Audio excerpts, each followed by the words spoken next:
सभी प्यारे प्यारे श्याम भक्तों को जय श्री श्याम। तो जैसा कि आप सभी जानते हैं कि अभी फागुन का महीना आ रहा है और फागुन के महीने में खाटू धाम में खाटू श्याम बाबा का फागुनी महोत्सव होता है, लक्की मेला लगता है, जिसमें पूरे भारत से लाखों श्याम भक्त श्याम बाबा के दर्शन करने जाते हैं, निशान लेकर जाते हैं, ध्वजा लेकर जाते हैं, ट्रेन से जाते हैं, अन्य किसी माध्यम से जाते हैं। ऐसे कई सारे भक्त हैं जो पहली बार भी जा रहे होते हैं। उन सब के लिए आज के वीडियो में खाटू धाम के मंदिर के कुछ ऐसे नियम हैं जिनके बारे में आज हम आपको बताने वाले हैं। अगर आप भी पहली बार खाटू श्याम बाबा के दर्शन करने जा रहे हैं तो आपको भी खाटू श्याम मंदिर के कुछ ऐसे नियम हैं जिनको फॉलो करना अति आवश्यक है। इसके अलावा बहुत सारे ऐसे भी भक्त हैं जो पहले खाटू धाम जा चुके हैं, खाटू श्याम बाबा के दर्शन कर चुके हैं, लेकिन उनको भी खाटू श्याम बाबा के मंदिर के कुछ ऐसे नियम हैं जिनके बारे में उनको जानकारी नहीं है। उन सब के लिए भी आज के वीडियो में कुछ ऐसी महत्वपूर्ण जानकारियां हैं वो हम आपके साथ साझा करने वाले हैं। आप फटाफट से वीडियो को शेयर कर दें ताकि ये वीडियो सभी तक पहुंच सके और जो खाटू श्याम बाबा की जो अभी यात्रा शुरू होगी, जो खाटू श्याम बाबा के यहाँ भक्त जाएंगे, उन सबको ये कुछ महत्वपूर्ण जो खाटू श्याम बाबा के मंदिर के नियम है उनको जानकारी हो जाए। सबसे पहले बात करते हैं कि ज्यादातर जो भक्त होते हैं वो खाटू श्याम बाबा के मंदिर में जाते हैं तो गुलाब लेकर जाते हैं। कहते हैं कि हारे के सारे बाबा श्याम को गुलाब बहुत पसंद है। सही है, गुलाब उनको बहुत पसंद है, काफी सारे भक्त गुलाब चढ़ाते हैं, लेकिन कई सारे भक्त ये नहीं जानते कि गुलाब तो श्याम बाबा को पसंद है, लेकिन गुलाब की जो टहनी में कांटे लगे होते हैं वो श्याम बाबा को पसंद नहीं है।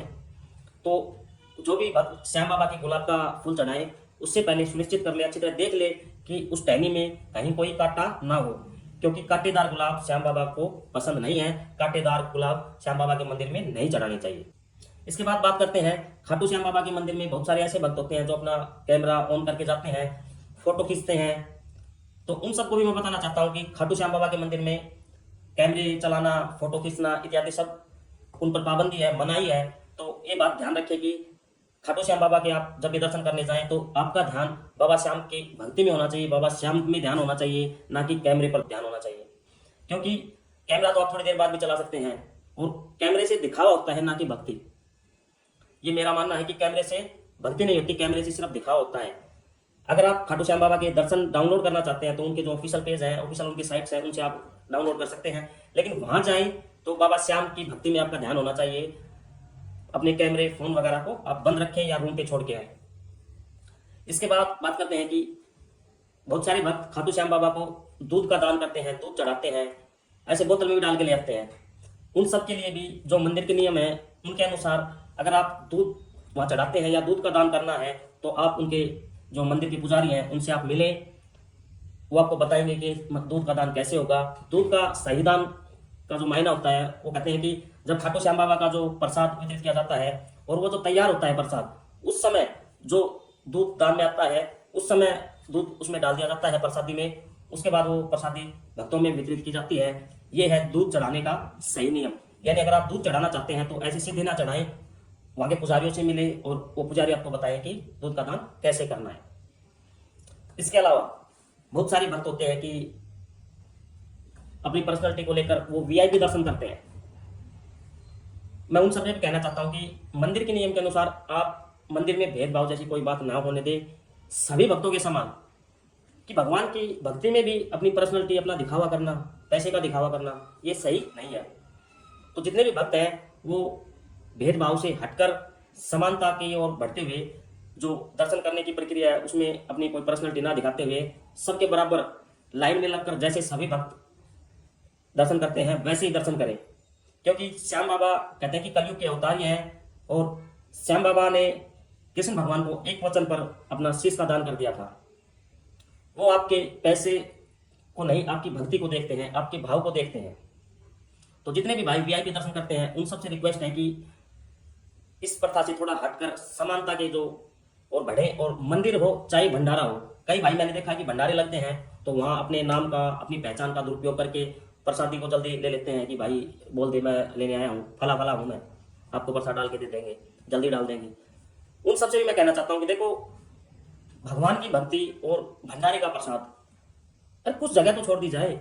और भी कई सारी जगह है जहाँ पर आप अपनी पहचान दिखाते हैं, जहाँ आपको सम्मानित भी किया जाता है, लेकिन मंदिर और भंडारे इन चीजों में तो अपनी जो पहचान है उसको एक समान रखना चाहिए। जैसे सबको मिलता है ऐसे ही प्रसाद लेना चाहिए, ऐसे ही दर्शन करने चाहिए, ना कि कोई वीआईपी पर्सनैलिटी देखकर या अपनी पहचान दिखाकर प्रसाद जल्दी लेना या दर्शन जल्दी करना, ये सही नहीं है। इन सब से बचे। इसके बाद बात करें तो कई सारे ऐसे भी भक्त हैं जो खाटू श्याम बाबा के मंदिर में जाते हैं तो वहाँ आभूषण ज्वेलरी होती है वो दान करते हैं और वैसे ही प्रसाद के अंदर डाल के चढ़ा देते हैं। तो मैं उनसे कहना चाहूंगा कि मंदिरों के जो नियम है, जो खाटू श्याम बाबा के मंदिर के नियम है, उनके अनुसार अगर आप कोई भी ज्वेलरी या आभूषण या ऐसा कुछ भी विशेष दान करते हैं, उन सब के लिए आप मंदिर के पुजारी हैं उनसे अपनी वार्तालाप करें, उनसे आप बातचीत करें, जो मंदिर की कमेटी है उनसे आप बात करें और तब जाके आप कोई आभूषण ज्वेलरी वगैरह दान करें। ऐसे सीधे प्रसाद में डालकर या ऐसे आप दान करते हैं तो वो इसका सही तरीका नहीं है। तो ये बात आप ध्यान रखिए कि भाई ज्वेलरी वगैरह दान करनी है तो आप मंदिर के पुजारी से बात करें, उसके बाद ही दान करें। इसके बाद कुछ ऐसी बातें जिनको आपको अपनी पर्सनल लाइफ के लिए ध्यान में रखना है, अपनी सुरक्षा के लिए ध्यान में रखना है कि ये जो फागुन का महोत्सव होता है, फागुन का मेला होता है, ये बहुत ही विशाल मेला होता है जिसमें पूरे भारत से लाखों श्याम भक्त आते हैं। भीड़ इतनी ज़्यादा होती है कि ऐसे में कुछ शरारती जंतु होते हैं, कुछ चोर चुक्के भी हो सकते हैं जो उस भीड़ का फायदा उठाने के लिए वहां पर पहुंच जाते हैं। उन सब से सावधान रहें आप। अपने छोटे बच्चों को अपने पास में रखें, अपनी नज़र में रखें, अपनी नज़र से ओझल ना होने दें। इसके अलावा कोई लावारिस वस्तु को भी आप न छुएं क्योंकि भीड़ का माहौल होता है, पता नहीं क्या हो सकता है। इसके अलावा अपने जो सामान है जैसे बैग है, मोबाइल है, आप कहीं भी चार्ज लगा के, चाहे आप शिविर में हो या कहीं भी हो, आप चार्ज लगा के उसको लावारिस ना छोड़े, उसके पास या तो खड़े रहे, अपनी नज़र में रखें क्योंकि सवारी अपने सामान की स्वयं जिम्मेदार होती है। और वैसे तो वहाँ पर जो हमारी प्रशासन है पूरी तरह अलर्ट रहता है, लेकिन फिर भी कहते हैं कि अपने सामान को तो आपको खुद ही ध्यान रखना होता है। तो अपने बच्चों का, अपने सामान का ध्यान रखें और अच्छे से यात्रा करें। किसी के साथ कोई छल कपट ना करें, किसी के साथ धोखा ना करें। बाबा श्याम आपकी सारी मनोकामनाएं पूरी करेंगे। जय श्री श्याम।